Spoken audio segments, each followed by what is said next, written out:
Let's see. Today we will see tension. Tension जो है वो एक फोर्स है, ठीक है। वो इंटरनल फोर्स होता है, वो दिखाई नहीं देता है, ठीक है।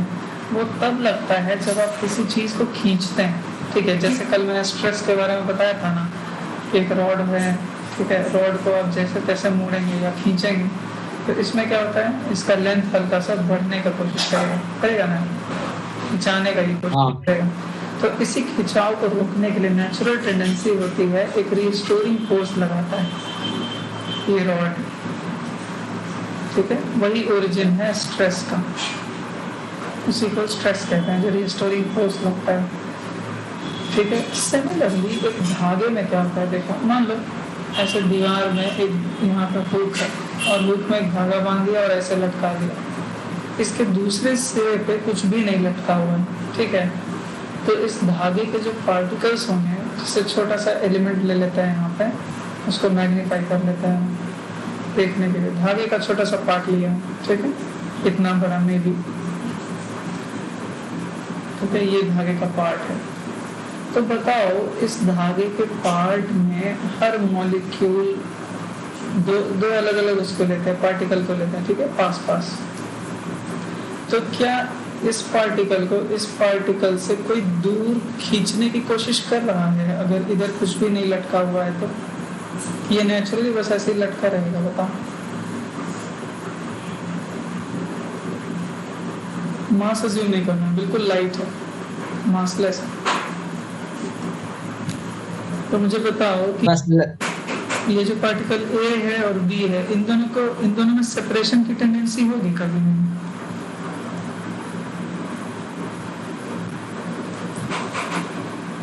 होगी अगर कुछ खींचे उसको, कुछ खींचेगा तब, अभी कुछ है नहीं नीचे, ठीक है। जैसे यही अगर दीवार में एक हुक है, उसमें एक धागा बांध देंगे तो ऐसे ऐसे लटका रहेगा, कोई खिंचाव रहेगा इसमें? धागे में कुछ भी नहीं रहेगा। जब पतंग उड़ नहीं रहा होता है, तुम्हारे हाथ में होता है, तो धागे में कोई खिंचाव नहीं होता है, ठीक है। But at the same time अगर हम क्या करें, इसमें इस हुक में जो धागा बांध के लटकाया हुआ था, ठीक है, उड़ रहा है इधर उधर हवा से, ऐसा रफली लटका हुआ। अभी इसमें क्या किए, एक छोटा सा मास बांध दिए 1 kg का, ठीक है। इसमें हम क्या करा, मैंने 1 kg का मास बांध दिया, तो ये धागा जैसे तैसे रहेगा कि बिल्कुल सीधा हो जाएगा, स्ट्रेट टाइट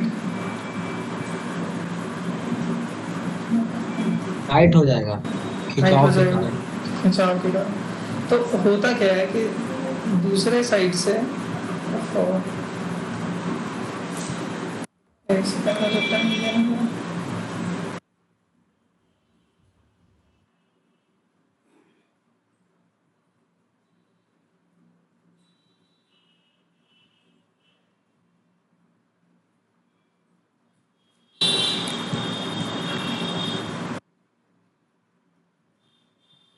ये एकदम टाइट हो जाएगा, ठीक है।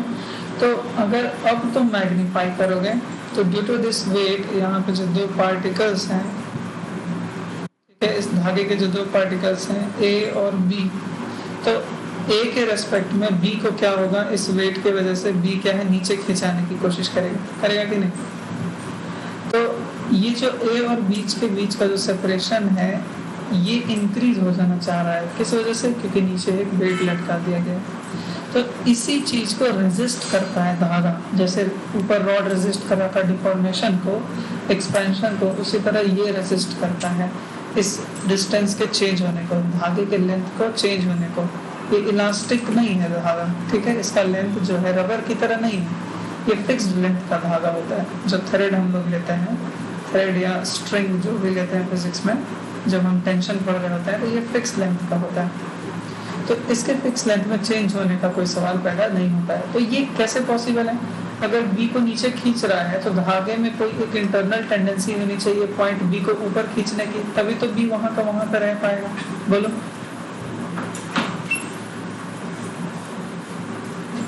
हाँ हाँ ओके, तो so for the same reason क्या होता है, यही टेंशन का ओरिजिन है, इसी रिस्टोरिंग फोर्स को टेंशन कहा जाता है as far as string is concern. ठीक है, जो धागे में अगर जरा भी दूसरी तरफ वेट आया, खिंचाव आया, तो उतना ही फोर्स धागा लगाता है उस ऑब्जेक्ट को वहीं का वहीं रखने के लिए। ठीक है, जैसे मान लो एक धागे में, एक थ्रेड में मैक्सिमम कैपेसिटी है 100 केजी बेयर करने की। ठीक है, 100 केजी से ज़्यादा लटका दोगे तो धागा टूट जाएगा। मतलब अगर इस धागे में अभी 10 केजी लटकाया जाए तो धागा टूटेगा क्या? नहीं टूटेगा। नहीं टूटेगा। 25 केजी लगा दिया तब भी नहीं टूटेगा। नहीं टूटेगा। इनफैक्ट 99 केजी भी लगा देंगे तो धागा नहीं टूटेगा। नहीं टूटेगा। ठीक है, तो जरा इस ब्लॉक को देखो, 10 केजी वाले को ध्यान से। ये जो 10 केजी का ब्लॉक है, इसका अपना वेट है ना नीचे की तरफ 10G। हाँ जो है। और क्या ये मूव कर रहा है कि बस नहीं, वो मूव नहीं कर मूव नहीं कर रहा? मतलब एक्सेलरेशन इसका क्या है? 0। और एक्सेलरेशन 0 कब होता है? जब नेट फोर्सेस कितने होते हैं? 0। और ऐसा कैसे पॉसिबल है? अगर इसका खुद का वेट लग रहा है तो दिस इज ओनली पॉसिबल अगर ऊपर भी इतना ही फोर्स कोई इसको लगा रहा होगा 10G के बराबर। और ये लगा रहा है धागा, समझ रहे हो? धागे अंदर का रिस्टोरिंग फोर्स है जो उसके खिंचाव में, जो उसको खिंचा जाने से रोक रहा है। ठीक है, it's resisting the stretch, it's resisting the stretching. Here the tension it becomes equal to 10G and it does not let the mass move. In the same way यहाँ भी धागा जो है मास को ऊपर की तरफ एक फोर्स ऑफर कर रहा है। ठीक है, ये मास पे खुद का 25G वेट नीचे लग रहा है, तो यहाँ पे टेंशन कितना ऑफर हो रहा होगा? 25G। 25G, very good. और सिमिलरली यहाँ पे कितना हो रहा होगा? 99G। ठीक है, तो टेंशन क्या है देखो ध्यान से। फाइनली हम लोग उसको समराइज करते हैं इस पॉइंट को। ये धागा है, टेंशन वो फोर्स है जो धागा अवे फ्रॉम द एंड्स लगाता है, अवे फ्रॉम इट्स एंड्स। ठीक है, तो धागे के 2 एंड है, हर जगह पे 2 एंड होगा, एक यहाँ है और एक यहाँ है। तो पॉइंट ए हो गया एंड और पॉइंट बी हो गया एंड। तो पॉइंट बी से अवे, ठीक है, अवे मतलब धागा की तरफ लगाना। ऐसा नहीं इधर मत लगा देना, इधर तो कुछ है ही नहीं। जिधर समान होगा, जिधर कुछ होगा उधर ही तो फोर्स लगेगा। तो ये इंटरनल, ये जो पार्टिकल्स है ना अंदर में, जो मैंने उसमें पार्टिकल्स बनाया था, ढेर सारे पार्टिकल्स हैं, सब एक दूसरे से दूर ना हो जाए, अपने डिस्टेंस को, रिलेटिव डिस्टेंस को मेंटेन करने के लिए वो क्या करते हैं, अपने से वो टेंशन लगाते हैं एक दूसरे पार्टिकल पे। और यही सब सारा जो फोर्सेस है उनका समेशन अंदर की तरफ दिखाई देता है कि एक टेंशन लग रहा है, ऐसे दिखा दिया जाता है धागे के इस छोर की तरफ। सिमिलरली ए से अवे फ्रॉम द एंड किधर हो जाएगा, अंदर की तरफ टेंशन। तो टेंशन जो है हमेशा बाइलैटरल है, ठीक है, दोनों एंड्स पे लगता है धागे के। जैसे for example what I am trying to say is, देखो एग्जांपल से समझ में आएगा। मान लो ये सीलिंग है, ठीक है, यहाँ पे एक 10 kg का बॉल लटका हुआ है, ठीक है, आयरन का या किसी भी चीज़ का। धागा बेल्ट जो भी लेना है, देखो स्ट्रिंग होगा, थ्रेड होगा, लाइट रॉड भी होगा, सबके केस में ये टेंशन का कॉन्सेप्ट वैलिड है। समझ रहे हो मेरी बात? इन सब में से कोई भी चीज़ अगर लगी रहे तो वहाँ पे टेंशन ही वो वाला फोर्स है जो रिस्टोरिंग फोर्स का काम करता है, बैलेंस करने का काम करता है। ठीक है, अगर ये उसके बराबर नहीं होगा तो बैलेंसिंग वाला काम नहीं हो पाएगा। ये हो गया रिस्टोरिंग फोर्स। देखो, तो इस धागे का 2 सिरा है, एक यहाँ पे एक जो सीलिंग में लटका हुआ है, बंधा हुआ है, और एक ये है बी। ठीक है, तो इस 10 kg ब्लॉक को देखो, पहले इसका फ्री बॉडी डायग्राम बनाते हैं। 10 kg का अपना वेट होगा 10G, और ये धागा इसके कांटेक्ट में है, ठीक है, तो धागा उसको ऊपर खींच रहा हो क्योंकि ये रेस्ट में है, लटका हुआ है बस। ठीक है, तो लटके रहने के लिए क्या ज़रूरी है कि ऊपर में भी 10G उसको कोई ऑफर करे, और इसी चीज का सोर्स कौन है? टेंशन। टेंशन, ठीक है। तो tension away from the ends लगता है हमेशा। तो धागे का बी वाला जो छोर है उससे अंदर के तरफ धागे के अलोंग ऐसे दिखाया जाता है टेंशन को, ऐसे ऊपर की तरफ लग रहा है, ठीक है ना। अगर धागे को देखो तुम सिर्फ, तो धागा यहाँ पे बंधा हुआ है, ए पे बंधा हुआ है दीवार से, ये देखो, ये हो गया पॉइंट ए, ये पॉइंट बी। तो अगर धागा ब्लॉक पे, ठीक है, थ्रेड ऑन ब्लॉक, अगर धागा ब्लॉक पे टेंशन लगा रहा है ऊपर की तरफ, तो ब्लॉक थ्रेड पे टेंशन लगाएगा सेम किधर, Newton's third law. Newton's third law क्या कहता है कि अगर एक बॉडी दूसरे पे कोई फोर्स लगाएगा किसी डायरेक्शन में, तो उतना ही फोर्स उसको भी सफर करना पड़ता है अपोजिट डायरेक्शन में। समझ रहे मेरी बात? हाँ। न्यूटन्स थर्ड लॉ क्या कहता है कि अगर ये मास है और ये ग्राउंड पे रखा हुआ है, तो इस मास m को ये ग्राउंड नॉर्मल फोर्स ऑफर करता था ना, याद है, कांटेक्ट की वजह से। हाँ याद है। ठीक है, तो सिमिलरली इस ग्राउंड पे भी नॉर्मल फोर्स लगेगा अपोजिट डायरेक्शन में। कौन लगाएगा? मास। ठीक है, तो ये मान लो बॉडी 1 है और ग्राउंड बॉडी 2 है, तो याद रखो बॉडी 1 2 पे भी लगाता है फोर्स, और इसका ठीक अपोजिट 2 1 पे लगाता है फोर्स। यही न्यूटन्स लॉ है, इक्वल एंड अपोजिट फोर्स लगता है, इक्वल एंड अपोजिट फोर्सेस लगता है, जिनको आप लोग पॉपुलरली क्या पढ़ते हैं? एक्शन और रिएक्शन। एक्शन और रिएक्शन। तो सिमिलरली इसी थॉट को यूज करके तुम देखो, अगर धागा ब्लॉक के ऊपर के तरफ 10G ऑफर कर रहा है ताकि ब्लॉक इक्विलिब्रियम में रहे, रेस्ट में रहे, मतलब धागे को भी सफर करना पड़ रहा होगा नीचे की तरफ, टेंशन ब्लॉक लगा रहा होगा, तो यही वो खिंचाव है। ठीक है, ये एक्सटर्नल फोर्स है, ये खिंचाव है, ये खिंचाव है धागे पे, इसी का रिस्पॉन्स वो अंदर की तरफ टेंशन लगा के करता है, जो इसको सफर करना पड़ता है मास को। ठीक है, और इस पूरे धागे को पीक से ये मास नीचे खींच रहा है। ठीक है, समझ रहे मेरी बात? तो पॉइंट ए जो है वहां पर देखो, सीलिंग के पास क्या होता है वहां पर भी देखना जरूरी है। चलिए वो मैटर नहीं करता, बट जानना चाहिए। देखो सीलिंग के पास क्या हो रहा है, अलग डिटैच किया हुआ है धागे को, इसके नीचे 10 kg का मास लगा हुआ है। तो जरा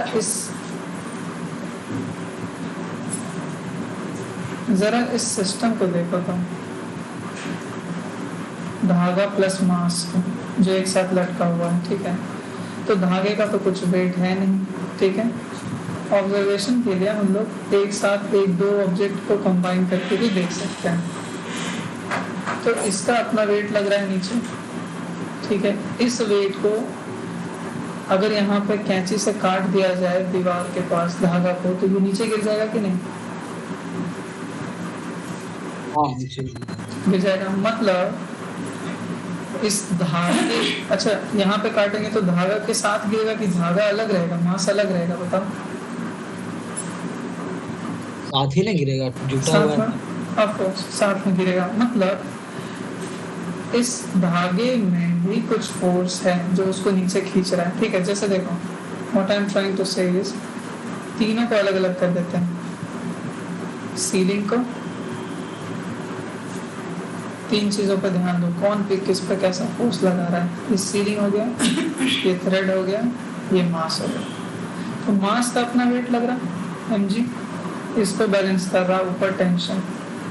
तो अगर धागा मास पे टेंशन लगा रहा है तो इसको खुद भी नीचे की तरफ सफर करना पड़ेगा टेंशन। अगर ये सफर करेगा तो इसको ऊपर की तरफ टेंशन चाहिए अपने आप को बैलेंस करने के लिए, चाहिए कि नहीं? हाँ। तो यही टेंशन कौन ऑफर करता है? सीलिंग। जो सीलिंग और धागे का कॉन्टैक्ट इंटरफेस है, ये धागे को ऊपर टीक से खींचे हुए रहता है हमेशा। ठीक है, ताकि धागा गिरे नहीं। और अगर धागे को सीलिंग खींच रहा है तो सीलिंग को फिर कौन खींचेगा? इंटर धागा। कंफ्यूज हो गए? नहीं। Very good. तो सीलिंग को भी टी टेंशन से वो खींच रहा है, इसीलिए सीलिंग का भी मजबूत होना जरूरी है। सीलिंग अगर इस टेंशन को नहीं झेल पाएगा तो सीलिंग क्या होगा? यहाँ से बढ़ जाएगा। हाँ, तो बढ़ जाएगा। या फिर यहाँ मान लो कोई हुक लगा है तो हुक भी साथ में नीचे आएगा।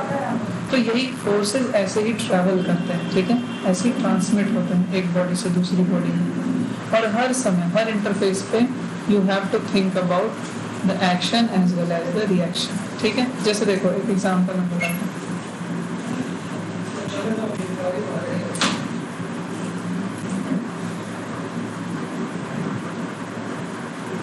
मान लो ये एम मास है, ठीक है, और इसमें एक धागा बंधा हुआ है, ओके, और ये एक स्मूथ फ्लोर पर रखा हुआ है, ठीक है।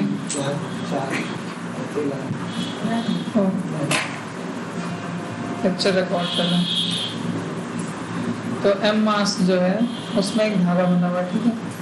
अगर इधर से कोई खींचने वाला नहीं होगा तो ये धागा ऐसे रहेगा हॉरिजॉन्टली, ये ऐसे गिरा हुआ रहेगा फ्लोर पे।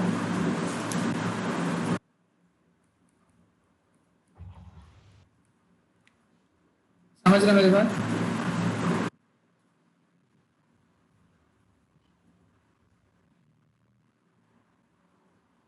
मान लो यहाँ पे किसी ने इसको पकड़ के खींचना चालू कर दिया, ठीक है, इस तरफ कोई खींच रहा है इस धागे को, तो अब ये धागा क्या हो जाएगा?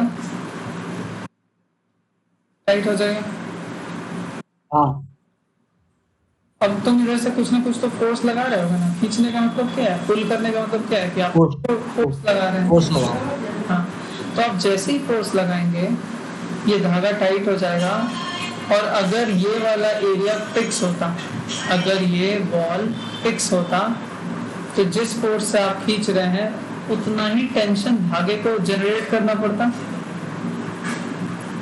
हाँ, ठीक है, लेकिन ऐसा हो नहीं रहा है क्योंकि we don't have the ceiling here. We have a mass which can move on a smooth flow. So scene एकदम चेंज हो जाता है, ठीक है। टेंशन जनरेट होगा लेकिन कितना होगा ये मुझे अभी नहीं पता है। और मान लो हम फोर्स से खींच रहे हैं, एफ ही मेरा फोर्स है, कुछ भी 50 न्यूटन 60 न्यूटन कुछ भी है, तो हम वैल्यू ही एफ ले रहे हैं, ठीक है। फोर्स का वैल्यू ही एफ ले रहे हैं कि हम एफ फोर्स से इसको खींच रहे हैं, ठीक है। तो जरा देखो, अगर अब तीनों को अलग अलग कर देता हूँ, इस मास को देखो, इस थ्रेड को देखो और अपने हाथ को देखो, ठीक है। तुमने धागे को एफ फोर्स से खींचा, ठीक है, एफ फोर्स से खींचा। अगर ये धागा डिटैच्ड होता इसके दूसरे एंड पे, एंड बी पे, ये एंड ए है और एंड बी पे, अगर एंड बी पे कुछ भी नहीं लगा रहता तो ये धागा तुम्हारे साथ खींचा जाता बहुत आसानी से। हाँ। और अगर एकदम रिजिड कुछ रहता, जैसे कि सीलिंग में बांध ही दिया हो इसको, तो बिल्कुल ही नहीं खींचाता। नहीं, लेकिन टाइट हो जाता। हाँ, सीन दोनों के बीच बीच का है। तुम्हारे पास एक मास है तो, लेकिन वो फिक्स नहीं, इट कैन मूव। सो क्या होगा, इस फोर्स को रेजिस्ट करने के लिए इस पॉइंट ए को धागा अपने तरफ खींचेगा तो उसमें टी जनरेट हो जाएगा, टेंशन जनरेट हो जाएगा, ठीक है। और पॉइंट बी पे जो भी चीज अटैच्ड है, मतलब यहाँ पे कौन, मास हमारा अटैच है, इसको हमारा धागा किधर खींचेगा, अंदर की तरफ। टेंशन हमेशा ऐसे ही लगाना है। टेंशन धागे में जो दो एंड्स पे चीजें लगी हुई होती हैं, ठीक है, ये एंड 1 हो गया और ये एंड 2 हो गया, तो एंड 1 पे और एंड 2 पे धागा टेंशन लगाता है। टेंशन लगाने का मतलब उसको अपने तरफ खींचता है, अपने सेंटर की तरफ खींचता है। दोनों ऑब्जेक्ट्स को अपने सेंटर की तरफ खींचता है, ठीक है। ये बात, टेंशन लगाना बहुत आसान हो गया ऑब्जेक्ट्स पे, ठीक है। तो आप क्या करेंगे, इस मास को देखो, एम को, ये दूसरे एंड पे रखा हुआ है। हाथ का फ्री बॉडी डायग्राम बनाने से कोई फायदा नहीं है, ठीक है, क्योंकि वो एक्सटर्नल फोर्स है, उससे हमको कोई मतलब नहीं है। हमको एम मास के मोशन से मतलब है, ठीक है। तो एम मास के नीचे एम जी लग रहा होगा, और फ्लोर पे रखा हुआ है, उस वजह से ऊपर नॉर्मल लग रहा होगा। ठीक है, फ्रिक्शन तो है नहीं, इसलिए पीछे कहीं पे बनाने का फ्रिक्शन हमको कोई जरूरत नहीं है। ओके, हाँ ना मैंने बोला कि धागे के जो भी एंड पे ऑब्जेक्ट्स लगे रहते हैं उनको धागा अपने सेंटर की तरफ खींचता है। तो ये एम मास लगा हुआ था, एम मास पे इस तरफ आप टेंशन बना देंगे, धागा इस तरफ खींचेगा उसको। क्यों? क्योंकि धागा को अगेन कोई खींच रहा है। ठीक है, तो धागा टी टेंशन से खींचता है अपने ऑब्जेक्ट को। अब सुनो, फ्रॉम दिस मोमेंट ऑन आप धागे का फ्री बॉडी डायग्राम नहीं बनाएंगे। ठीक है, धागे का मास जो है हमेशा 0 लिया जाता है मोस्टली, कभी लिया जाएगा तो वो केसेस हम लोग डिस्कस करेंगे, पर इसका मास ही नहीं है, तो मास इनटू एक्सेलरेशन क्या हो जाएगा? 0। क्यों? तो इस पे एफ नेट लिखने का कोई फायदा आपको नहीं मिलेगा। नहीं। ठीक है, तो धागे को अब से आप अपने सीन से हटा दो। अब हम सिर्फ मासेस पे ध्यान देंगे जो धागे से अटैच होते हैं। तो अब क्या किया मैंने, चूंकि धागे के एक एंड पे मास अटैच था तो उसको टेंशन इधर की तरफ देगा। ठीक है, नाउ सी वाई एक्सिस में देखो जरा, वाई एक्सिस में मास में मोशन होगा, फ्लोर पे रखे हुए मास कभी वाई एक्सिस में मूव करता है बिना मतलब का? नहीं करता है। तो नॉर्मल जरूर किसको बैलेंस कर रहा होगा? mg को। mg को। The first thing is this. Now see in x-axis. X-axis में how many forces are there which are acting upon the mass?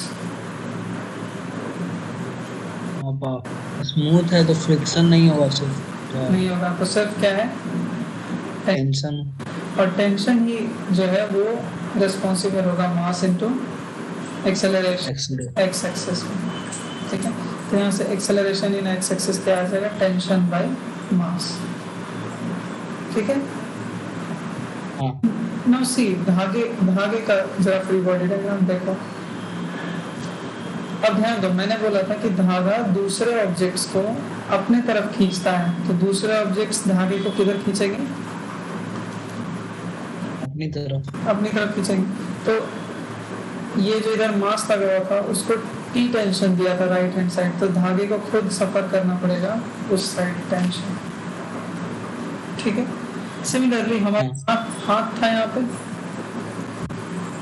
ठीक है, तो हाथ जो है, हाथ को धागा अपने तरफ खींचेगा टी टेंशन से, तो हाथ भी धागे को किधर खींचेगा?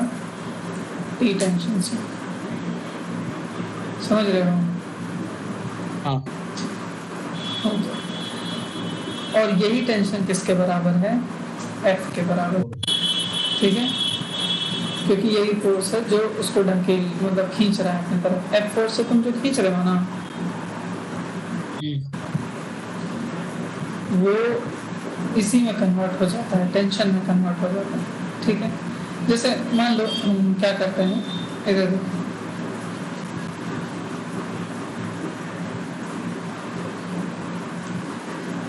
ऐसे नहीं समझेंगे हम लोग, एक दूसरा तरीका लगाएंगे। ठीक है, कुछ क्वेश्चंस पे ध्यान देना। टेंशन कौन लगाता है? Who is responsible?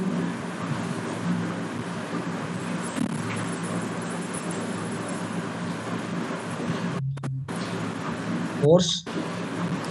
Yes, of course, but in terms of body, which body applies the tension?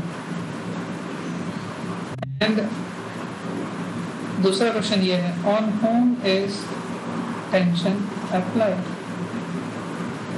दो सवाल। ठीक है, ये टेंशन का सारा कंफ्यूजन क्लियर कर देगा। Who is responsible या who applies it?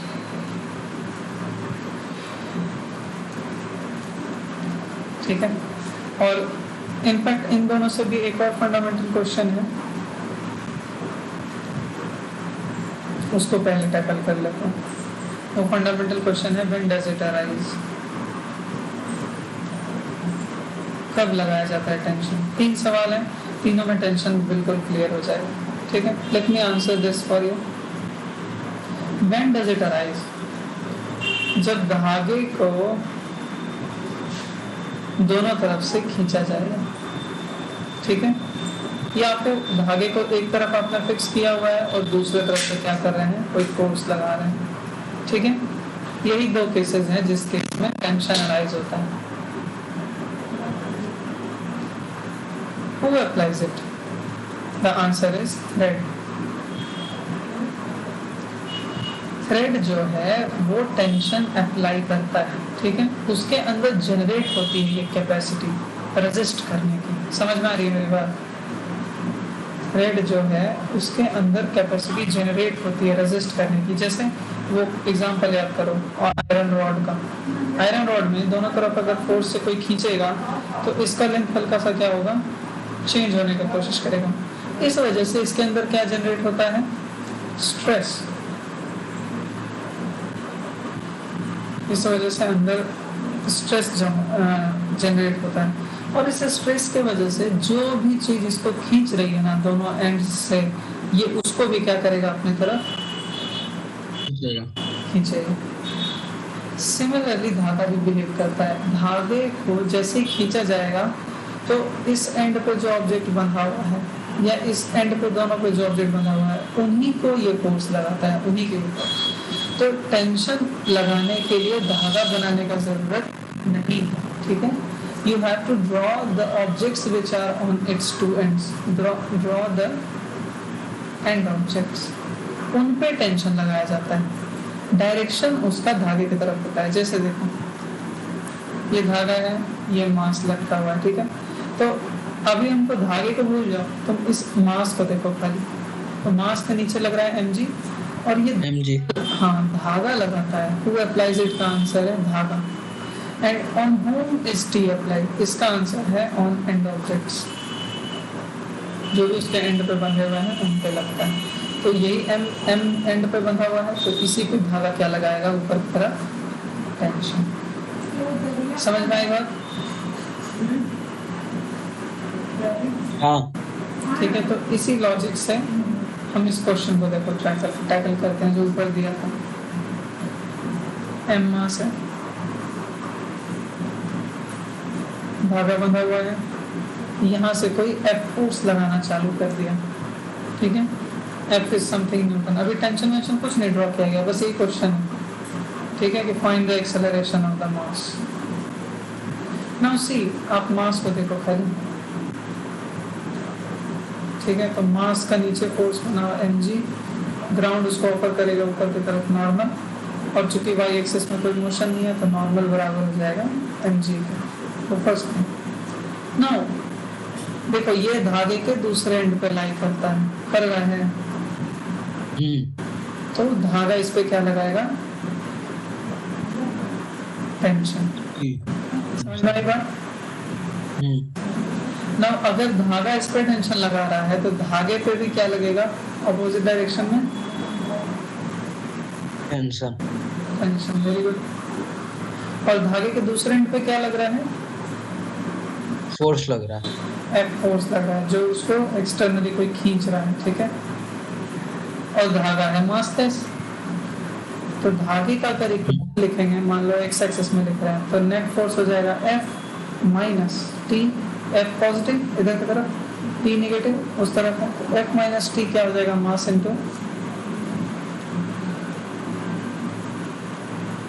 Into acceleration. धागे के लिए लिखा है ये क्वेश्चन, ठीक है।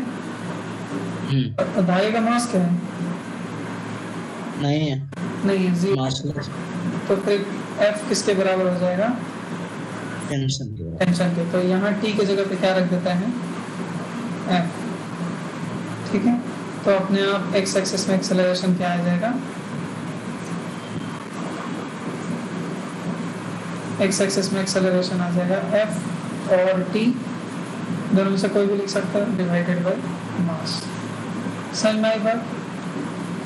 हाँ, ठीक है। तो धागे में जल्दी FBD बनाने का जरूरत नहीं पड़ता है, जो इस एंड है वही उस एंड को ट्रांसमिट कर रहा हो, ठीक। ना सी, अभी क्या करते हैं, ये क्वेश्चन देखो,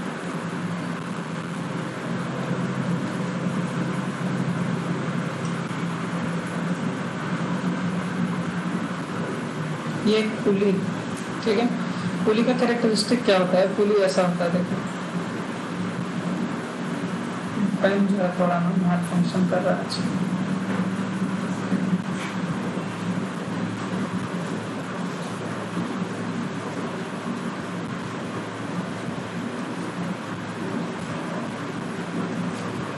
वेट अ सेकंड, बैकग्राउंड सही नहीं बना।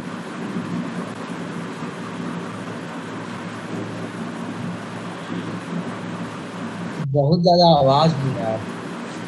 बहुत ज़्यादा आवाज़ हो रहा है, एक मिनट रुको।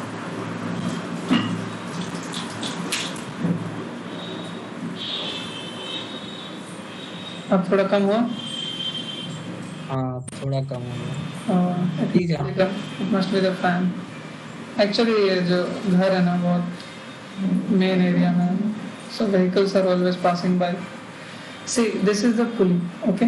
पुली जो होता है वो हल्का सा डिस्क जैसा होता है, उसके एक तरफ से ऐसे धागा जाएगा और ये वाइंड अप होकर के इधर बंधा करके इस ग्रूव में, ऐसा ग्रूव होता है गड्ढा जैसा, हाँ हाँ और ऐसा यहाँ से निकल जाता है, ठीक।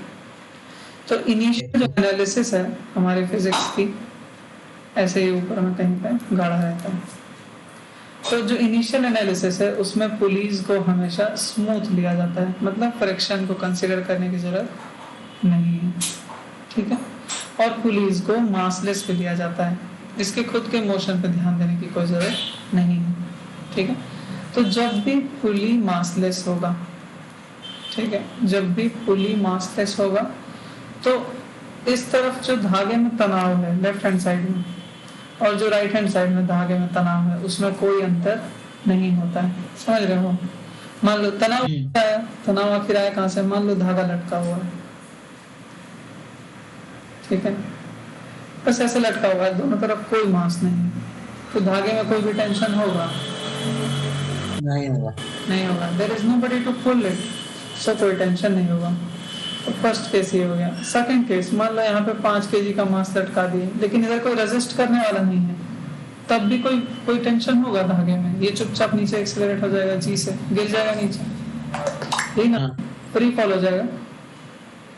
जब तक धागे में खिंचाव, मतलब दोनों साइड से फोर्स नहीं होता है, तब तक धागे में टेंशन अराइज नहीं होता, ठीक है। सो मान लो अगर यहाँ पे हम 2 kg का मास लगा दें, देखो अब दोनों तरफ मासेस आ गए, दोनों तरफ रेजिस्टेंस आ गया, अब ऑटोमेटिकली इस धागे में कैपेसिटी आ गई कि ये दोनों एंड्स पे टी टेंशन ऑफर कर पाएगा ऑब्जेक्ट्स को, समझ में आ रही है बात। तनाव आ गया पार्टिकल्स में खिंचाव की वजह से। Now see the thing is like that कि अब देखो धागा 2 हिस्से में बटा हुआ है, अक्रॉस द पुली जा रहा है, ठीक है।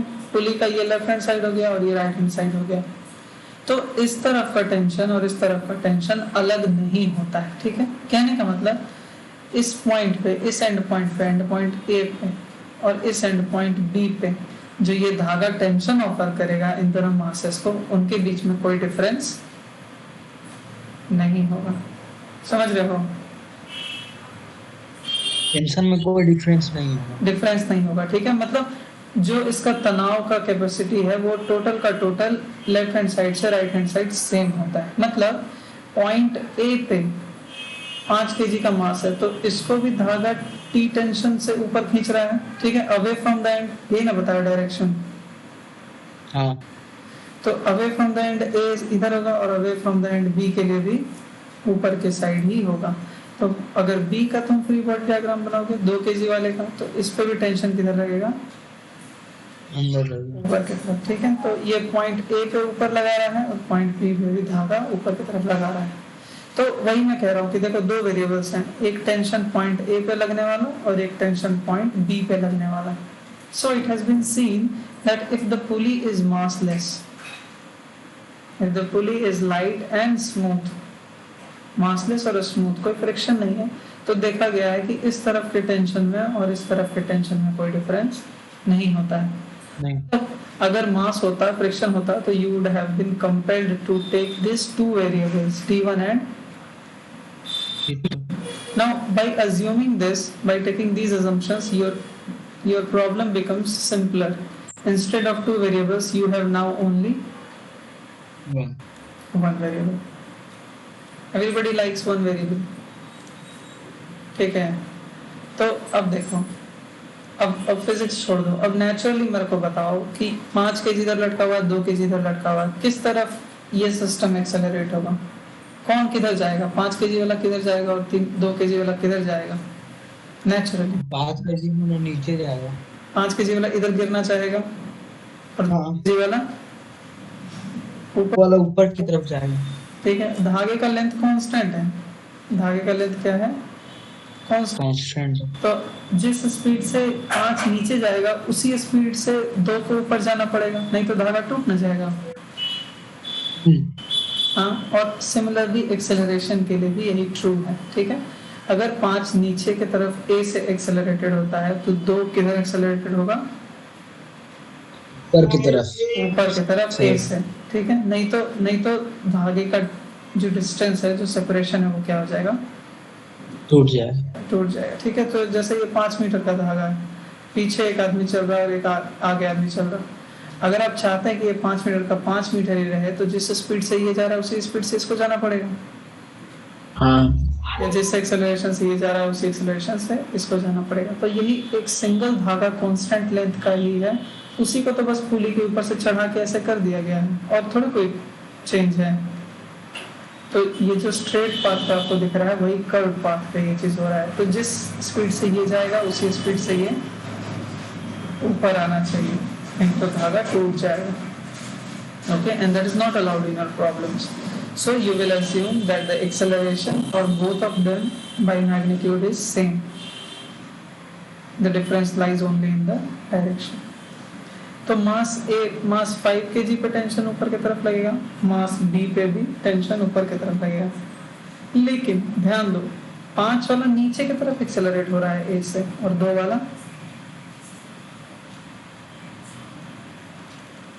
ऊपर की तरफ। ऊपर की तरफ। नाउ इनका अपना वेट भी है, उसको ना छोड़ो, उसको भी लगा दो। ये 5g हो जाएगा, 5g लिखते हैं, और ये 2g हो जाएगा। ठीक है, तो देखो आपके पास 2 फ्री बॉडी डायग्राम आ गया। 5 kg वाले का एक सेकंड का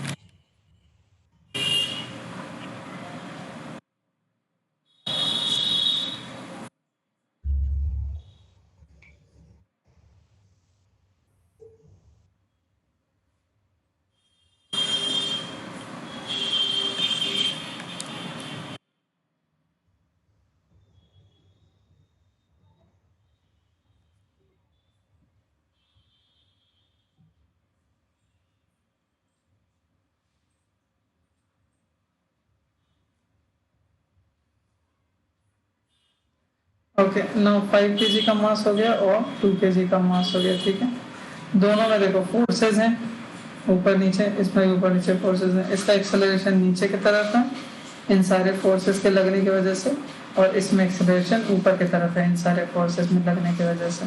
तो दोनों का इक्वेशन आराम से लिखा जा सकता है वाई एक्सिस में, net force is equal to mass into acceleration.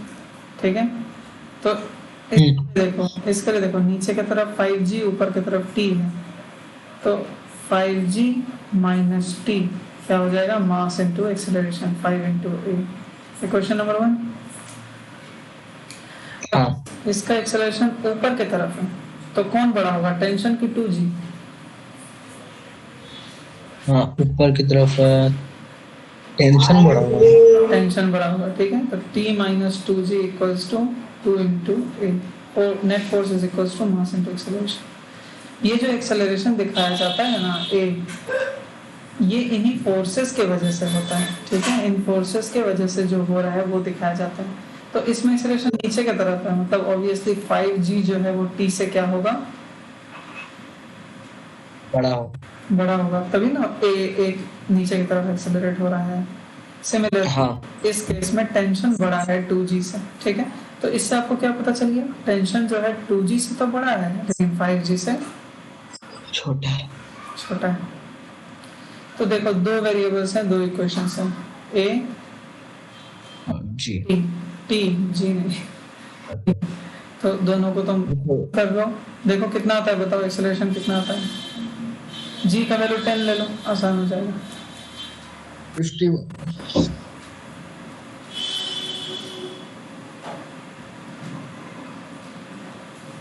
कितना आ रहा बोलो?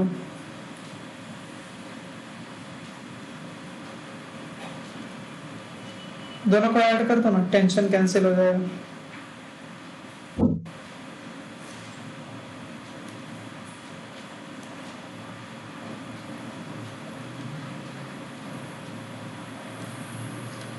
देखो दोनों को ऐड कर देते हैं तो ये टेंशन टेंशन कट जाए। हाँ 5g माइनस 30/7 हो गया। हाँ 3g is equal to 7। Acceleration आ गया हाँ 3/7। अब इसमें से किसी भी एक में एक्सेलरेशन का वैल्यू ये वाला पुट कर दो, जो भी निकाले हो तो टेंशन आ जाएगा। देखो टेंशन आ जाएगा 5g माइनस 15/7g, ये हो जाएगा 20g/7। टेंशन की वैल्यू आ जाएगी 200/7। कितना न्यूटन हो जाएगा ये? 7 दूना 14, 6 0, 7 56, 7 55, 28.5 न्यूटन लगभग आएगा टेंशन का वैल्यू। तो देखो 28.5 इन दोनों के बीच में है कि नहीं? ठीक है, तो ऐसे टेंशन को यूज किया जाता है। टेंशन को हमेशा एंड्स पे लगाया जाता है और वो अपनी तरफ चीजों को खींचते हैं। ठीक है, देखो टेंशन कहीं कहीं ऐसे भी दिखाया जाता है, उसके लिए घबराना नहीं है। दोनों तरफ मासेस लटके हुए हैं, 2 kg और इधर 1 kg। ठीक है, तो ऐसे भी टेंशन दिखाया रहता है, 2 एरो बना करके। इसका मतलब पता है क्या है? इसका मतलब वो नेचर बता रहा होता है टेंशन का, जो मैंने बाइलेटरल नेचर बताया था ना, कि अपने हाँ धागे में ही 2 एंड पे वो इस एंड पे जो भी ऑब्जेक्ट लटका हुआ है उसको अपने तरफ खींचेगा, और इस एंड पे भी जो ऑब्जेक्ट लटका हुआ है उसको वो अपने तरफ खींचेगा। ठीक है, तो यही दोनों एरोज को ना ऐसे दिखाया जाता है टेंशन करके, मतलब धागा है तो टेंशन है। समझ में आ रही बात? हाँ और चूंकि दोनों एंड पे लगता है टेंशन, इसीलिए ऐसे दिखाया जाता है 2 एरो बना के। There is nothing like rocket science in this. ऐसे दिखाने का बस यही मतलब है, ये देख के कहीं घबराना नहीं। और हमेशा याद रखना है टेंशन हमेशा कहाँ पे लगता है? एंड्स पे जो ऑब्जेक्ट्स हैं उन पे धागा लगाता है। ठीक है, अपने तरफ खींचता है उनको। ओके, हाँ चलो एक होमवर्क ले लो, ये बनाना कुछ क्वेश्चन था। फिजिक्स में। हाँ ठीक है, क्वेश्चंस मुझे भेज दो, कल डिस्कस कर लेंगे उनको। ठीक है, देखो क्वेश्चन मेरे को पहले से भेज दोगे ना, तो सिर्फ वो ही नहीं, उससे रिलेटेड कुछ और थ्योरी भी होगी ना, तो वो भी मैं बता दूंगा। ठीक है, ऐसे सिर्फ वही रेस्ट्रिक्टेड रह जाएगा। समझ रहे हो मेरी बात? तो अभी नहीं, कल होगा। हाँ, सारा कलेक्ट कर लो, 4-5 एक साथ मेरे को भेज दो। ठीक है, बहुत सारा है, हम सोचते रहते हैं पूछने के लिए। नहीं नहीं बिल्कुल सोचना नहीं है, सब एक जगह कलेक्ट करो, मुझे भेजो, आज के आज भेजो जितने भी डाउट्स हैं, कल हम लोग सबको डिस्कस ठीक है करेंगे एक साथ। ठीक है, ठीक ठीक है, थियोरेटिकल ज्यादा। है। हाँ बोलो। ये डीसी पार्ट में कुछ ज्यादा ही न्यूमेरिकल हाँ, बढ़िया बढ़िया है। देखो उसमें डीसी पांडे क्या है ना, it's from a competition point of view. जब तुम्हारा बेसिक्स क्लियर हो जाता है, you go the phase 2 type का प्रिपरेशन है। जैसे अभी न्यूटन्स लॉ पढ़ा रहे हैं, 10-12 दिन में ये खत्म हो जाएगा, नवंबर आते आते खत्म हो जाएगा। फिर तुम हाँ 10-12 क्वेश्चन बनाओगे, 4-5 गलती करोगे, 4-5 बनेगा, फ्रस्ट्रेशन होगा। You will again learn how to draw forces, how to write equations carefully, how to eliminate the variables which I don't want. तो इन सब से दिमाग मैच्योर होता है। फिर क्या किया जाता है, 15-20 दिन, 1 महीना छोड़ दिया जाता है। फिर 15-20 दिन के बाद ना दिमाग थोड़ा मैच्योर होता है, तो उसके बाद फिर 10 क्वेश्चन उठा के बनाया जाता है, डीसी पांडे वगैरह टाइप का क्वेश्चन। ठीक है, फिर धीरे धीरे धीरे धीरे मैच्योर होता है दिमाग। It will not be false if I say कि 6 महीना बाद भी तुमको न्यूटन्स लॉ में दिक्कत होगा। There will be questions in which you will get stuck. Newton's law is a very vast thing. The physics and math, everything is very vast. So अभी हमको नहीं भी बनेगा। वेक्टर में प्रॉब्लम हो जा रहा है। हाँ हाँ बिल्कुल होगा, and that's quite natural. ठीक है, वो गलती कर करके ही हम लोग सीखेंगे। You just send me all the doubts. I will discuss them. Every chapter, even in mathematics. Collect all the ठीक। Notes, write them on a page और सेंड मी द पीडीएफ और स्क्रीनशॉट। 10-12 क्वेश्चन एक साथ मुझे भेजो, सब एक साथ डिस्कस करेंगे, ठीक है। ठीक है। देखो ये क्वेश्चन ले लो होमवर्क में।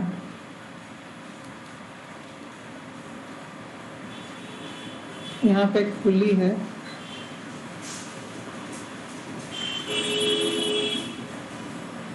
ये 5 kg का मास है।